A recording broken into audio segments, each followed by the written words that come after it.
నంద్యాల జిల్లా డోన్ ఎమ్మెల్యే కోట్ల జయసూర్యప్రకాష్ రెడ్డి ప్రతిష్టను దిగజార్చేందుకు కొందరు తప్పుడు ప్రచారం చేస్తున్నారని వైన్ షాప్ యజమానులు తెలిపారు. మద్యం టెండర్ల విషయంలో స్థానిక ఎమ్మెల్యే తమను ఇబ్బంది పెడుతున్నారన్నది వాస్తవం కాదని చెప్పారు. ప్రభుత్వం చెప్పిన విధంగా 20% కమిషన్కు బదులుగా 10% కమిషన్ను కుదిరించిందని, ఈ విషయాన్ని ఎమ్మెల్యే దృష్టికి తీసుకువెళ్లామన్నారు. దీనిపై సానుకూలంగా స్పందించిన ఎమ్మెల్యే కోట్ల ముఖ్యమంత్రితో మాట్లాడి సమస్య పరిష్కారం అయ్యే విధంగా చూస్తానని హామీ ఇచ్చినట్టు వైన్ షాప్ యజమానులు తెలిపారు.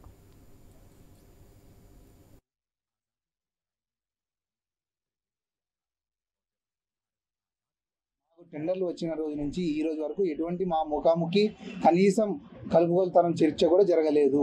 ఇది మేము తీవ్రంగా ఖండిస్తా ఉన్నాం.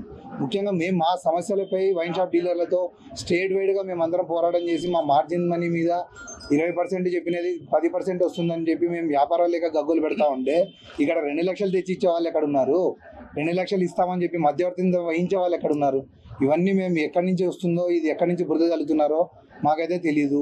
మేము వైన్ షాప్లో అందరం కలిసి ఒక నిర్ణయానికి వచ్చి ఈరోజు తీవ్రంగా ఖండించాలని నిర్ణయంతో ఈ సమావేశాన్ని ఏర్పాటు చేశాము.